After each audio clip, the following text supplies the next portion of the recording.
how's it going? Welcome back to Damian Reacts. Happy Friday. Hopefully you guys are having a good start to your weekend. We're back with a Mr. Emery video like I just said. 3 very scary, true, someone's outside horror stories. This one sounds terrifying because even the thumbnail, you just look at it, just someone's outside your house. And it's like, bro, that's honestly the most terrifying thing, to be honest, because like you don't know who they are, you don't know if they're a threat, you don't know what they're doing there, like they could literally just be, like, it's scary, you know what I mean? It's unsettling. You know what I mean? Obviously, if someone's outside your house in the daytime, it's like, who cares? But at nighttime, it's like, holy, bro. And I'm watching this at 12:24 a.m. right now, so, yeah. Not good. I was outside on the porch earlier before my mom went to work. It was like 10:38 to 10:40 p.m. And then a car just stopped, like, not in front of my house, but like 2 doors down or 1 door down. Car's on, no one gets out, just cars just chilling there. I don't know when it left. I don't know. It's still probably there for all I know. That was like 2 hours ago, but I assume it's gone by now, but I don't know what the fuck they were doing. Probably just like witness pick somebody up, drop somebody off, just like normal. But you just never know. When you're paranoid and when you're kind of thinking, you're kind of like, what are they doing there? Why are they here? You know, are they watching me? Like, what's going on? You just never know, right? Because you never know, right? Like, people are fucked. Anyways, this is being recorded at the time this is being recorded. This video came out 7 hours ago. So, starting. Already know this is gonna be a great video. So it's very scary stories, and I know that our rebound leader already reacted to it, so I can't wait to watch his reaction to it too. So let's get right into this, guys. I'm really excited for this. Let's go.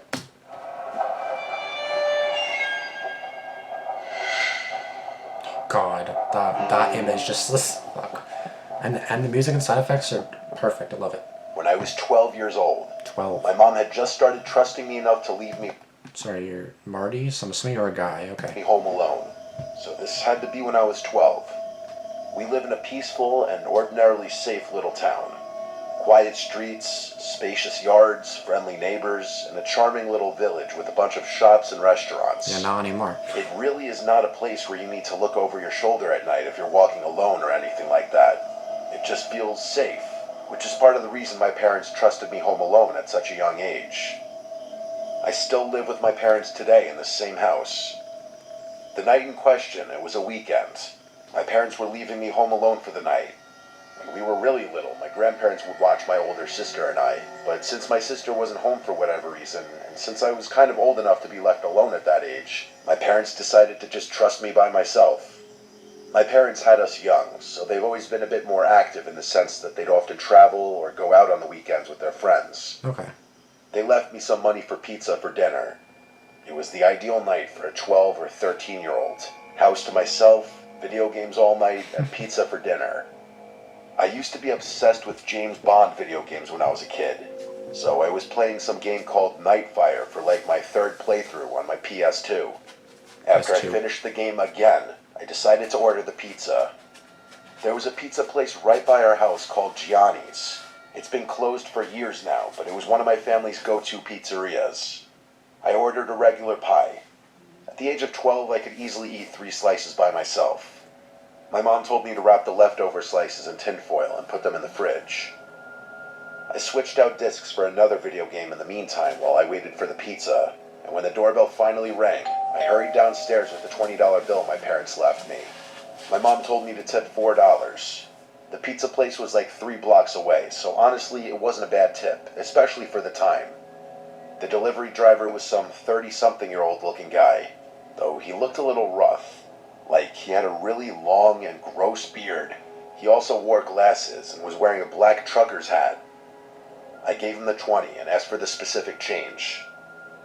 As he handed me the box and counted the change, he looked up at me and then looked past me into the house and said, "You alone here?" Oh my god, here we go. Because at first I was gonna say, was it just like some like really weird, untimely coincidence where you're expecting the pizza, but then you open the door to some random killer guy? That's kind of what I was thinking, but it's the pizza guy that's sus. I knew it was an odd, creepy question, and my parents taught me well about being wary of strangers. I said my parents are on their way home. A stupid answer in retrospect. I would have said they're upstairs. I could have just said no, but I knew he was asking because first of all there were no cars in the driveway, and the fact that a kid was accepting the pizza at the door instead of an adult. Yeah. After he handed me the change, I closed the door. Locked it? I ate in the kitchen, probably had 3 slices, and then wrapped up the rest of them and put them in the Did fridge. you lock the door? I went back upstairs and played my other James Bond PS2 game, Agent Under Fire. I liked this one less than Nightfire, but it was still good. Hours go by of me playing. It was probably 11 o'clock when the doorbell rang. Naturally, thinking it was my parents, I rushed downstairs to the door. I said through the door, "Mom? Dad?" But an unfamiliar voice on the other side said, "Hey, I need help." They said they need to use a phone. I said, "Who is this?" And he repeated that he just needs to use a phone. I didn't want to peek through the window because, quite honestly, I was scared. And here we go, bro. This is why we can't trust anybody. This is why I say in each Mr. Dahmer video that the shit happens in. Someone actually desperately does need help. Not in this case because it's a horror story, but some people do actually need help. They go to someone begging for help, and then again, it's bad timing. The parents are not home, and then obviously it's obviously the creepy pizza delivery driver. But it's like, you know what I mean? That's just like the fucked up part about it. When someone does need help, we don't believe them because we're like, no, this is probably a setup and a trap. Because sometimes, and a lot of the times it probably is, but sometimes it's not. And someone desperately needs help, but then you're not going to help them because you're scared for your own safety, because people do this fucking shit. I hate it. I decided to go upstairs and ignore it. I knew from common sense alone that opening that door would be a horrible, horrible idea. Yep. I was walking up the stairs, which are directly in front of the front door, when the man outside banged on the door, and I heard him say, "Wait, please, I need help." What that meant was that he saw me. He was watching through the glass at the top of the door. Damn. I turned around, and though it was dark on the front porch, I could still see the outline of the man's head. Though I couldn't see his eyes, it was obvious that he was staring back at me. I ran upstairs and ran to my parents' room. The only house phone that was upstairs was in my parents' room, so I went to the phone immediately and called my mom's cell phone number. I didn't memorize my dad's number at that age. My mom picked up the phone, likely under the influence of a few glasses of wine, and then I told her that there's someone at the door asking to come in. This comment likely sobered her up instantly, as I remember her tone shifted dramatically, and she sounded much louder and more concerned. She asked me a few questions. Firstly, if I had answered the man or at all made him aware that I was home, and I told the truth and said yes. I asked who it was. My mom's tone grew more and more concerned. She asked me if for any reason someone knew I was there by myself, and I immediately thought of the pizza guy. I told her that the pizza guy asked if I were here alone, and around this time, the doorbell rang 2 more times. I told my mom in a panic, expressing that the guy would not leave. My mom told me to stay put in their room and keep the bedroom door locked. She said they were calling the police. My mom kept me on the line with her on her phone. Which that's actually pretty smart too, because again, they're saying, I need help. Okay, great, I'll get help for you. I'm not going to help you, but I'll get help for you. Period. Done. While they called the police using my dad's phone. They had to leave the restaurant they were in to go outside to better be able to communicate. It was a summer night. The windows were all cracked open to let some air into the house. And through my parents' window, I heard the gate on one side of the house leading to the backyard opening. It opened in a very discreet, gentle-sounding way. I told this to my mom, and she kept telling me to just stay quiet, stay in their room, and keep the lights off. I said quietly into the phone, "What if he tries getting in through the den window?" My mom would tell me to just stop talking and wait for the police. She would continue talking into the phone, feeding me updates from the police and their ETA, reminding me also to not talk. I was starting to calm down just a bit when I heard the unmistakable sound of footsteps downstairs. Footsteps of someone inside the house, wandering around. I whispered this in a panic to my mom, and I heard her scream something into the other phone to the police. Probably something along the lines of, "The man is inside the house, hurry up." My mom told me to hide under the bed. I'm in goosebumps, bro. This is actually terrifying. Like, it's like, hurry the fuck up. And wait there. For my 12-year-old self, it was the most horrific, unreal moment of my life. The only thing keeping me feeling relatively protected was the tiny little lock on my parents' bedroom door. I heard footsteps coming up the stairs. The stairs are by my sister and I's bedroom down the hall. My parents' bedroom is further down. The footsteps faded for a few moments, I'm assuming as the intruder went into our bedrooms, searching. My mom told me the police would force their way in and to not move until they were inside. I heard the footsteps in the hallway coming down this way until they got to the bedroom door, and then they tried pressing down the doorknob, only to find it locked. Fuck. They tried a few times, as if that would somehow magically unlock the door. Then there was a light knocking on the door, but the person on the other side didn't speak a word. They tried the doorknob one more time before I heard the footsteps walk back down the hallway, then down the stairs, and they faded away deeper into the house. I did my best not to burst out into tears the entire time. I didn't even whisper anything into the phone because I was too scared to make the slightest sound. My mom finally told me the police were there, but to still stay put. I was expecting to hear them kick down the door, but instead, I just rather suddenly heard multiple heavy footsteps and a man shouting my name, identifying himself as a police officer. I heard them coming up the stairs, and my mom gave me permission to answer them and unlock the door. There were 2 officers upstairs when I opened the door, and then 2 more downstairs. They didn't have to kick down the front door because the back door was left completely ajar. The back sliding window was also slid completely open, which was the obvious original entry point. I had to talk with the police and tell them everything that happened, including my suspicion of the pizza guy, with my parents listening in on the phone.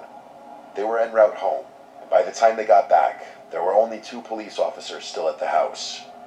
With the police report including a note of the pizza guy, they said they'd do their investigation. My parents brought me to Gianni's Pizzeria the next night and asked me to point the guy out. This is not the Gianni's from the story. If I saw him. When I didn't see him, they asked the manager which employee matched the description of the delivery guy I described. He said that would be Phil, who was currently out doing a delivery. After explaining the whole scenario, he said there's no way that would be Phil and asked us to leave the premises. Long story short, my parents made a big scene in the pizzeria, and they said they would never give them our business again. We went to the car and waited in the parking lot. We waited for almost an hour, and when he never showed up, we left. My parents thought it was because the manager called or texted the employee, which caused him not to show back up, but who knows. My parents contacted a few lawyers who ultimately didn't take the case due to a lack of solid evidence, stating it would be a waste of time, basically. Ultimately, we never did go back to that pizzeria, and it wasn't for a long while after that that my parents felt safe leaving me home alone again, simply because of this incident. Ultimately, I do think it was the pizza guy, or at least someone associated with him, because who else would have known that I was home alone that night? This makes me think of something, bro. I was like around the same age. I was 11, 12, or 13 years old. I was home alone. And I don't know why, but I was like literally so paranoid the entire time. I was so paranoid. I think it was like fall or winter because I remember it was like 7 or 8 p.m. and it was already pitch black outside, so probably meaning it was fall or winter. And because again, summer now, it's like dark at 9 o'clock, which is fucking fantastic. I fucking love that for us. But yeah, obviously it was probably around that time, and then the doorbell rings, and then I was like hiding. I was like, oh my god, I was like, they rang the doorbell once and that was it. Nothing else happened after that. They probably just left after that. Maybe it was like a telemarketer or who knows what it was, but it was someone was there. I like hid behind the thing and I was like, my heart was racing. I was like terrified, bro. And again, I was 12 years old. I had no cell phone. I had like a DSI, maybe at most, or a tablet, so I couldn't really even call. We had a house phone, so of course I could still call somebody if I needed to, but that was terrifying for me. That was like, I don't know why it was so terrifying, but cause nothing even happened. Just someone rang the doorbell and I was like freaking the fuck out. I was like shit myself. Shitting bricks, bro. Anyways. Basically, the guy in the first story did everything right except for telling them that he was home alone, because that basically obviously gave it away. And then anybody at home here, it's like, why are you asking me that, you fucking pervert? Like, you home alone, little boy? Some people are just fucked, bro. Dominic Taylor. When I was a teenager, my parents and I moved from California to a secluded area in North Idaho. Great idea. My parents had just retired and built their dream home deep in the backcountry. We had no neighbors in sight, just forest. Endless, dense forest that backs right up to national park lands and paper. Well, that's not creepy at all. This is not creepy at all. Like in the nighttime, this is not unsettling. This is not creepy. Nothing at all. Like, what could possibly go wrong? Well, you're in a horror story, so let's see. Mill logging grounds. The house was massive. 2 stories, a gym, a full bar and pool room, and a legit movie theater set up in the basement. Damn. It felt like the kind of house people dream of. Remote, quiet, perfect. Or so it seemed. Until... I was dating my high school girlfriend at the time. One night, while my parents were out on a date downtown, I invited her over to hang out and watch a movie. We were completely alone. I cracked open a beer. I was underage, but figured no one would care, and we headed down to the movie room to watch Gladiator. Because when I said teen, I was like, how old? 12, 13? But I'm assuming they're like 16, 17 maybe.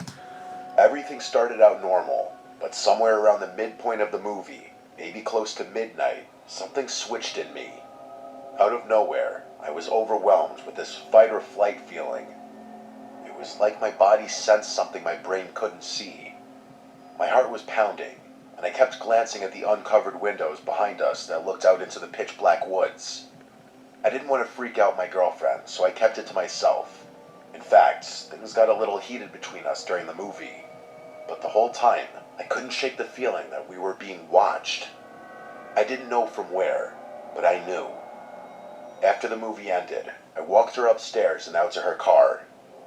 The house was dead quiet again. She drove off, and I turned to go back inside. When I remembered, Okay, well, she drove off, so obviously they're old enough to drive. Okay. I left the bar, pool room, and movie room lights on. So I went back downstairs.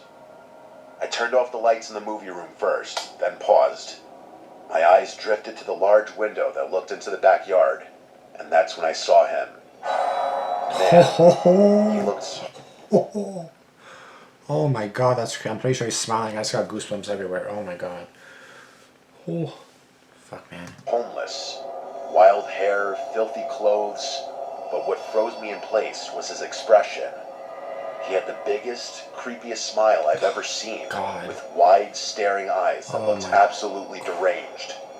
And in his hand was a knife. He was gently tapping it on the glass, over and over.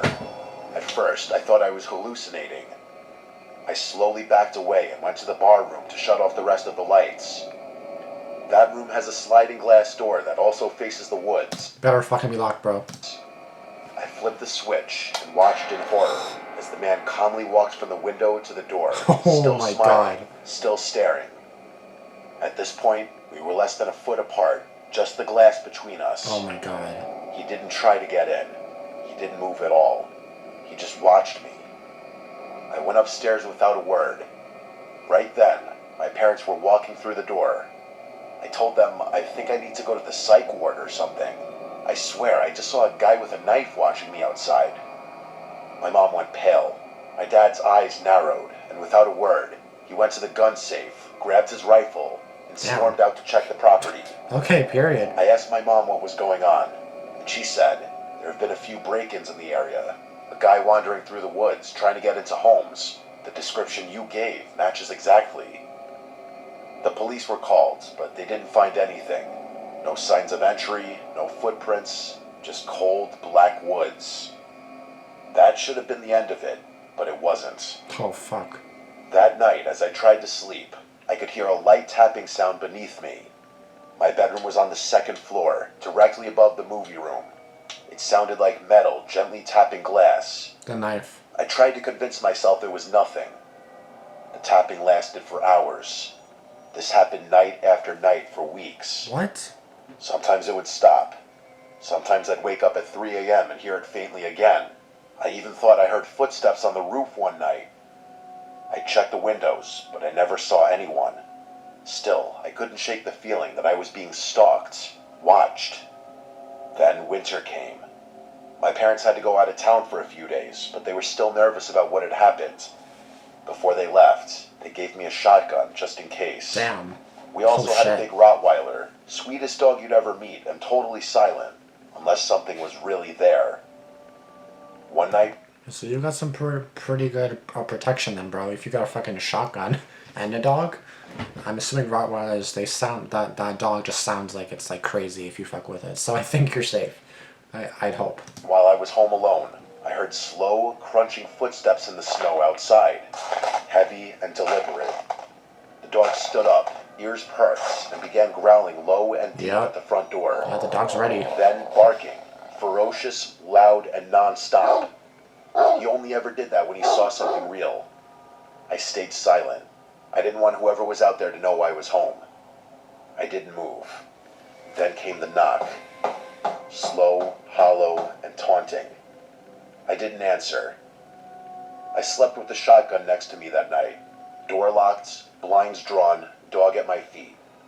The next morning, I went outside and saw something that made my stomach drop. Footprints. Fresh human footprints circled the entire house.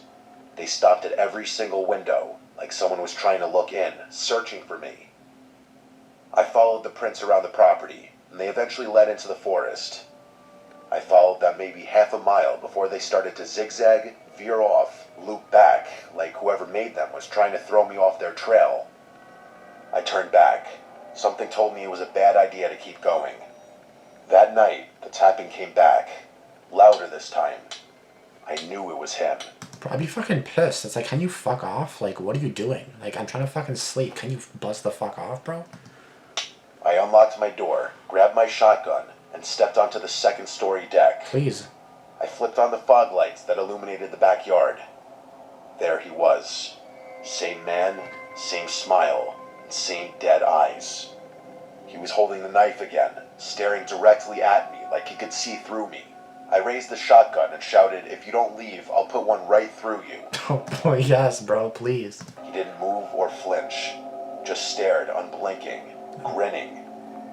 I fired a warning shot into the air, and that finally got a reaction.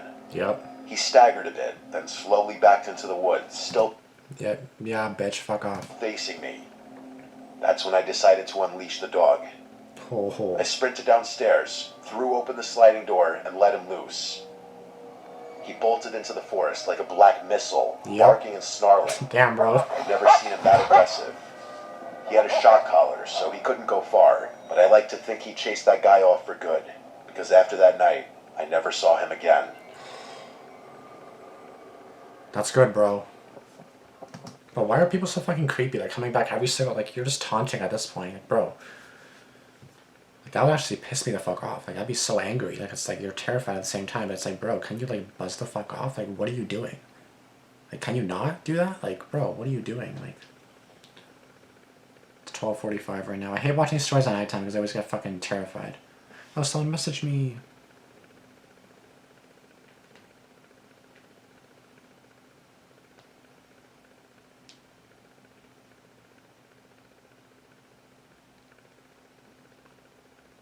I was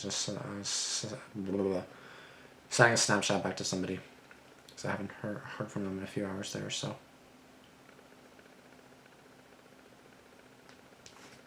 Okay. Yeah, people just are fucked, bro. Like, this is my... I This hate happened in nighttime. March of 2022, during spring break. I was in my second year of college. My friends and I, 6 of us total, decided to rent a cabin out in South Carolina for a few days, just to get away from everything. No school, no stress, no phones. It was supposed to be one of those quiet trips where you drink too much, play music too loud, and maybe make some memories you'll laugh about later. There were 4 of us guys, me, Matt, Chris, and Tyler, and 2 girls, Jess and Sarah. We'd all been close since freshman year. The cabin we picked was stupid cheap for its size. 2 stories, a wraparound porch, 2 bathrooms, and listed as being on private land near a lake. It was way out there, no towns for miles, surrounded by forest. The guy who owned it had a thick accent and seemed Great. Not suspicious at all. What could possibly go wrong here? Nothing. kind of off when we talked to him on the phone. All he said was, "Just don't go wandering too deep into the woods. Some old stuff back there. Wells, busted fences, snakes. You don't want to get turned around." We laughed about it, thought he was just trying to add some spooky southern charm to the trip. Nope. But when we got there, it wasn't funny. The drive took forever. GPS gave out an hour before we arrived. The last part of the road was just dirt and gravel, barely wide enough for 1 car. Trees got thicker the closer we got. When we finally saw the cabin, we all kind of went quiet. It didn't look like the pictures. It was older and dirtier. The windows were dusty, and a few of the shutters were hanging off by the hinges. There was this faint smell outside, like old garbage and wet wood. We brushed it off and made jokes, said it just added character. We unloaded, claimed rooms, and started drinking by 7 p.m. The Damn. first night was fun. We grilled outside, cranked music from a Bluetooth speaker, and played some card games. By 11, it got cold, so we moved inside. That's when I noticed how dark the woods were. I don't mean just nighttime dark. I mean complete blackness. The porch lights barely lit up more than a few feet, and the trees were so dense it felt like they were pressing in from all sides. Again, this reminds me, I've mentioned it in a different Mr. Hammer video as well. And like the funny thing is, each time I go to this like woods, I went there once like 1 a.m. Again, I'm not gonna tell you why. There's a reason I was there. Two reasons I was there. Yeah, like one reason I was in the area of the woods, and then one specific reason I was in the woods itself. I didn't go like fuck. That was best. Fuck. Can you load? Like, where's the fucking reset button, bro? I didn't go inside the woods, just kind of like the edge of the woods. There's like the road. There's a woods here, a road that goes far. I don't know where the fuck it goes. Pitch black. Like, I was literally like waiting for someone to either shoot me or stab me or jump scare me, a car to come out of nowhere. Like, I was just waiting, bro, and it was terrifying. It was terrifying. That's exactly what I thought of when it comes to this. Like, just pitch black. Like, nothing. Like, your eyes are just... It's like your eyes are fully closed. Just black. You can't see shit. I had to use my phone flashlight. But I survived. I'm still here, so it's good. I'm good. For now. For now. No bugs, no wind, just total heavy silence. We ended up crashing around 2 a.m. I had one of the rooms on the ground floor, right next to the kitchen. Okay. Small and just a bed and a window facing the woods. At around 4:15, I woke up. No reason, just wide awake like someone had poked me. I laid there for a second, heart beating fast. Then I heard it. Tap, tap, tap. I thought it was the heater at first, but then it repeated. Steady, non-metallic, non-mechanical. It sounded like fingers. I looked at the window, and there was a man standing there. He was pressed up against the glass, face almost touching it. Pale skin, wild hair, no shirt, just staring in. Oh my god. His mouth hung slightly open, like he was breathing through it. His eyes were wide. He didn't blink. He didn't move. He just stood there and tapped, soft and slow, like he was trying to tease me. I felt like my body locked up. Then the tapping got a little faster. I whispered for Matt, who was sleeping on the couch outside my room. I said his name again, louder. He woke up groggy and asked what I wanted. I just pointed. He looked over, saw the man, and immediately jumped up, knocking over the coffee table. That must have scared the guy off, because by the time Matt turned the porch light on and ran outside, he was gone. We all got up. The girls were terrified. Tyler tried to convince everyone it was just some drunk local messing with us. Chris said maybe it was a hunter who got lost, but I knew it was that guy watching me. He wasn't lost. We blocked the doors, moved the couch in front of the big living room window, and took turns staying awake for a few hours. Damn. Nothing else happened that night. The next morning, we went outside. There were footprints, bare human footprints circling the entire cabin. They stopped at every window, every single one, even the little one above the upstairs shower. That should have been it. We should have left, but we didn't. We were dumb and stubborn, and we stayed. Night 2 started the same. Drinks, music, fire pit, but the energy was different. Everyone kept glancing at the woods. Jess didn't drink, and Chris kept his hunting knife on his belt. When we finally went inside, we locked every window and double-checked the doors. As you should have, and anyways. Around 3:30 a.m., Matt went to the kitchen for water. He stopped in the hallway and called my name. I got up and saw him standing there, pointing. There was someone in the kitchen, the man from before, but this time he was inside. Oh my god. Naked. His back was to us, covered in long, raw-looking scratches. He was standing in front of the fridge, staring at it like he didn't know what it was. He made this slow, swaying motion, like he was rocking on his feet. Matt didn't speak. He He just backed up. We all gathered silently at the hallway entrance. I had a pocket knife. Sarah had the fire poker. Chris grabbed one of the chair legs he'd snapped earlier, trying to be funny. We turned on the light, and the man was gone. The back door was wide open, but it wasn't broken. It wasn't forced. It was just open. What? We left 20 minutes later. No one argued. We packed only the basics, wallets, keys, phones, and drove through the woods until we had enough signal to call the sheriff. When we met the deputy at a diner off the highway, he didn't look surprised at all. He asked if anyone was hurt, then said, "Yeah, we've had some trouble with folks squatting up in those woods. Not always right in the head." We tried to explain it wasn't just some homeless guy. This man watched us, came back 2 nights in a row, and had a key or somehow got inside. The owner. Deputy just nodded like he'd heard it before. When we mentioned the owner, his face almost implied that he knew the guy. The listing disappeared a few days later, completely wiped from every rental site. Yep. We never got answers, never got a call. We never even got our deposit back. But that face, the way he looked at me through the window, I still see it sometimes when I wake up at night. We don't talk about that trip much anymore. But as far as I know, none of us have been back to South Carolina since. Bro, that was honestly so disturbing. Oh my god. Oh shit. Oh shit. Like, I don't even know what to... Like, oh my god. Like, again, for me, like, I go to the basement sometimes, you know, like, at nighttime, whatever. Like, I'm usually up all night. I basically have a night shift in a few hours. Sorry, not in a few hours. In about, like, I don't know, like... Under a day, okay? Like, 20 hours, I don't know, let's say 20 to 18 hours, I don't know.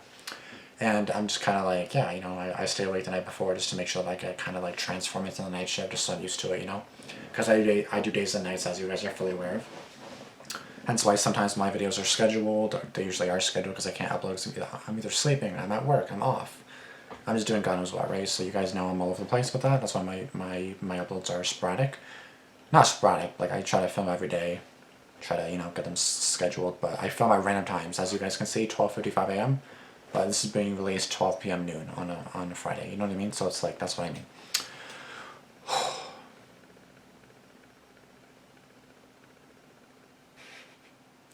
I love how so many of these stories start with, "We live in a safe town, one where you can leave your house unlocked and walk alone at night without worry." And then something unsafe happens to the storyteller. Exactly. My friend is the same stupid way. I'm like, bro, you're stupid. Like, girl, you're an idiot. I tell her all the time, you're so stupid. Like, you're gonna get broken into. Not even broken into, they're just gonna walk in your house.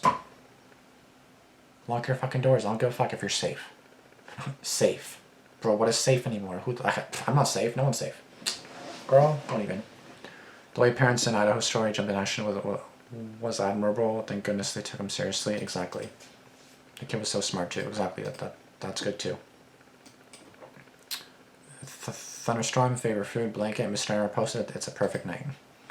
There's nothing more terrifying than realizing someone is actually outside watching, waiting. Fuck. All I can imagine now is someone outside my fucking windows, bro. Like, I don't fuck with that shit, bro. My camera's about to die. Again. Give me 1 second.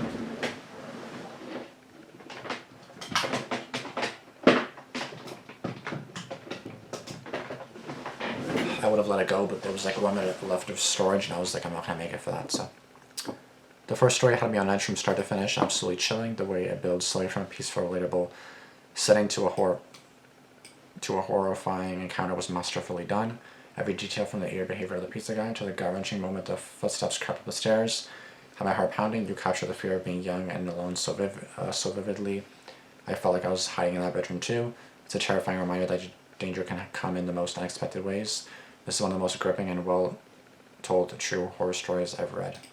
Yeah, well, you didn't read it, someone read it to you, but still. This is crazy. Like, you know what I mean? Like, you just never know when it's gonna happen. You never know who it's gonna happen to. It could happen to you. It could happen to me. It could happen to my fucking cat. It could happen to anybody, right? So that's the terrifying part. Oh yeah, it was definitely Phil, the pizza delivery. The consistency is unreal. People don't think about how much time the studio/recording time takes, the grueling edits, and the upload size. Mr. Nightmare True Horror is how much work is put into each video. 100%, bro. He's great. Freaking Mr. Rhymer's the GOAT. Easily the GOAT. I feel like in the first story with the pizza manager is likely with the delivery guy. Exactly, because he was like, yeah, no, it's fine. Yeah, leave, it's fine. Like, I was like, yeah, definitely the manager's part of it. He's in cahoots. Ultimately claiming that wouldn't be Phil. Exactly. This man just knows when I get off work. The first story had me on edge from start to finish. Absolutely chilling. I love seeing a Mr. Nightmare video. I do too. It just terrifies me because each one that I watch, it gets me terrified because this can happen to you and to me, right? That's the thing. The legend is back. Letting your dog loose at some guy with a knife is actually crazy. I've never put my dog in danger like that. That's true. Your animal lovers are always so fucking dramatic. Anyone can hurt your animal, knife or not. That's true. But again, if you have a knife, it's like, I'm not going to let my cat... Well, obviously it's different because I have a cat. I'm not going to be like, yeah, Oreo, go and get that guy. She'd be like, what? I'm just gonna lie back down. That's what she would do. This is off topic, but like, always gives me chills. I was worried someone is watching me from outside my house, but my brother recently had a creepy encounter with someone just outside his tent at a campsite. That's scarier to me than anything else. That's why I don't fucking go camping like an idiot. I'm sorry. That's why I don't go... That's why I don't do that. Why you guys even still go camping? I don't know. Thank you for always being so consistent. I've watched you for years. I'm turning 23 this year and I'm not ashamed to say I still enjoy your videos. Why the hell would you be ashamed? There's no reason to be ashamed. I'm going to be 26 and I started watching these since I was 16 or 17. My friend got me into them. My best friend still to this day got me into them. 10, I've been waiting 3 hours to watch this. I had to pick my brother up. I can neither confirm nor deny I went well over the speed limit. Drive safely. So did you? That's actually a really common fear. Knowing someone is outside your house for whatever reason. I'm really curious to listen to them. Thanks for posting that guy, Mr. Nightmare. Love it. Oh, is that like a thing that you can get with the... That's cool. Okay guys, that was a great video. As always, Mr. Nightmare is fantastic. I love his uploads. Fantastic as per usual. I can never get enough. Thank you guys so much for watching. If you guys did enjoy the video, be sure to give it a like, comment down below. Be sure to subscribe, turn on notifications, and as I say in every Mr. Nightmare video, please be safe and please be careful, because you never know what danger is lurking around. I'll see you guys later. Deuces. Peace.